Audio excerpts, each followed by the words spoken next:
Hello everyone, welcome back. I hope आप सब बहुत अच्छे होंगे। तो आज स्टार्ट करते हैं माय स्टूबर्न बीएल ड्रामा के एपिसोड 3 को। एंड आई होप कि आप लोगों को ये वीडियो पसंद आएगी और आप मेरे चैनल को और मुझे सपोर्ट करेंगे।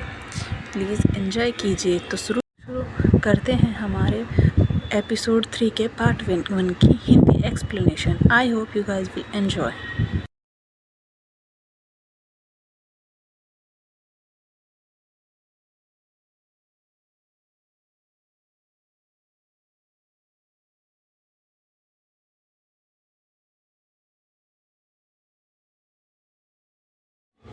कुछ पल के लिए वो बस अपने आप में खो जाता है। उसके इमोशंस मिक्स्ड अप होते हैं। वो फिर से ताई की तरफ देखता है और कहता है कि मुझे नहाना चाहिए, मैं जल्दी से फ्रेश होके आता हूँ। और वो वहाँ से उठकर चला जाता है। दूसरी तरफ हम देखते हैं कि ताई इस चीज़ से बिल्कुल बॉदर नहीं करता, बल्कि वो खुश दिखाई देता है। अगले सीन में हमें ये देखने को मिलता है कि जुन, जो कि अभी बाथरूम से निकलता है नहाकर, उसके फ़ोन पर उसकी बहन का फ़ोन आता है, जो उससे कहती है कि डैड उसे बहुत मिस कर रहे हैं और वो खुद भी उसे मिस करती है। जिस पर जुन कहता है कि वो जल्दी ही उन लोगों से मिलने आएगा, लेकिन फिर कहता है कि वो आज रात ही आ रहा है और वो डैड से बोले कि उसके लिए फ़िश फ्राई करके रखे। दूसरी तरफ उसकी बहन अपने डैड से कहती है कि जुन का फ़ोन आया था और वो लोग आज रात आ रहे हैं, इसलिए वो एडवांस में उसके लिए फ़िश फ्राई करके रखे, ये उसकी स्पेशल रिक्वेस्ट है।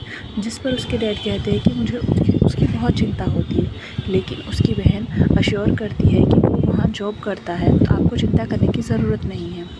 दूसरी तरफ हम देखते हैं कि जुन के कॉलीग जैम का फ़ोन आता है और वो कहता है कि तुमने तो मुझे बिल्कुल डम्मी कर दिया है, कंपनी के अलावा कहीं दिखाई नहीं देते, चलो हम लंच के लिए चलते हैं। और वो रेडी हो जाता है। दूसरी तरफ ताया और जैब आते हैं कार लेकर जुन को पिक करने के लिए। वो पूछता है कि क्या आप लोगों के साथ विन नहीं आया, लेकिन उसका दिमाग तब घूम जाता है जब वो सोन को पीछे कार में बैठे हुए देखता है, जो कि रूडली कहता है कि क्या हम लोग खाना खाने जा रहे हैं या नहीं। और जैब कहता है कि जुन जल्दी करो और कार में बैठो। जुन जिद करता है लेकिन फिर भी बैठ जाता है। जल्दी ही वो लोग होटल पहुंचते हैं और अपना ऑर्डर प्लेस करने लगते हैं। तभी सोन उठ जाता है और कहता है कि मैं स्मोकिंग के लिए जा रहा हूँ, क्या तुम भी मेरे साथ चलोगे ताई? और ताई भी उसे फॉलो करता है। जैब और जुन दोनों अकेले बैठे रहते हैं। तब जैब कहता है कि क्या तुम मुझसे कुछ छुपा रहे हो, क्या उस दिन होटल में कुछ हुआ था? लेकिन जुन कहता है कि नहीं, ऐसा कुछ नहीं है। तब तक सोन और ताई भी वापस आ जाते हैं। वो पूछता है कि जैब कहाँ है। जुन बताता है कि वो बाथरूम गया है और ताई भी वापस चला जाता है। दूसरी तरफ सोन कंटिन्यूसली अपना पैर हिला रहा होता है, जो जुन को इरिटेट करता है। और वो कहता है कि क्या तुम थोड़ी देर शांति से नहीं बैठ सकते? जिस पर जुन और ज़्यादा सिल्क करने लगता है, तो सोन उसका पैर उठाकर अपने पैर के ऊपर रख लेता है। कुछ समय बाद वो लोग जुन के घर पहुंचते हैं।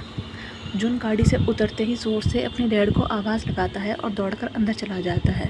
उसके बहन और पापा और किचन में काम कर रहे होते हैं। वो वहीं जाता है और दोनों को ज़ोर से हक करता है। तब तक जैब, ताई और सोन भी पीछे से आ जाते हैं। जुन उन तीनों को इंट्रोड्यूस कराता है कि जबकि वो लोग पहले से ही एक दूसरे को जानते हैं।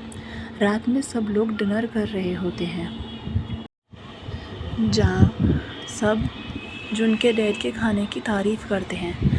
उसके पापा कहते हैं कि मैंने तुम लोगों को बहुत दिन से नहीं देखा है, क्यों ना हम आज रात सब लोग बस बातें करते रहें। अगली सुबह जब जुन अपने कमरे में लेटा हुआ होता है, तभी उसके बॉयफ्रेंड का फ़ोन आता है और उससे मिलने के लिए कहता है। तभी ये बात सोन को भी पता चल जाती है और वो जल्दबाजी में क्लब के लिए निकल जाता है। दूसरी तरफ जब सोन क्लब पहुंचता है, तो वो देखता है कि उसका फ्रेंड वहाँ ऑलरेडी बैठा हुआ होता है। पहले तो वो नॉर्मली बात करते हैं और साथ में कुछ ड्रिंक्स लेते हैं। कुछ समय बाद पिंक भी वहाँ पर आ जाता है। वो जुन के साथ अजीब ही तरह से टची हो रहा होता है, लेकिन जुन तब तक ड्रंक हो जाता है और उसे ज़्यादा सेंसेस नहीं रहते कि उसके आसपास आखिर हो क्या रहा है। जब तक पिंक भी वहाँ से उठकर जाने लगता है और वो दोनों आपस में कुछ इशारा करते हैं जुन को लेकर, लेकिन जुन इस बात को महसूस नहीं कर पाता। वो जुन को लेस्ली देखने लगता है, लेकिन उन लोगों को ये पता नहीं होता कि शॉन भी उस क्लब में मौजूद है। दूसरी तरफ शॉन उन लोगों को क्लोजली ऑब्जर्व कर रहा होता है। जब वो देखता है कि जुन अपनी सीट पर नहीं है तो वो वहाँ से खड़ा होने लगता है और वेटर बताता है कि वो लोग एक रूम की तरफ गए हैं। दूसरी तरफ वो लड़का जब जुन को किस कर रहा होता है तभी शॉन वहाँ पर आता है और उसे झटक कर अलग कर देता है। वो लड़का इरिटेट होकर शॉन की तरफ देखता है और उससे पूछता है कि आखिर तुम यहाँ कर क्या रहे हो, लेकिन शॉन उसे इग्नोर करता है और जुन को वहाँ से लेकर चला जाता है। वो दूसरे लड़के को एक ग्लास भी शेयर नहीं करता।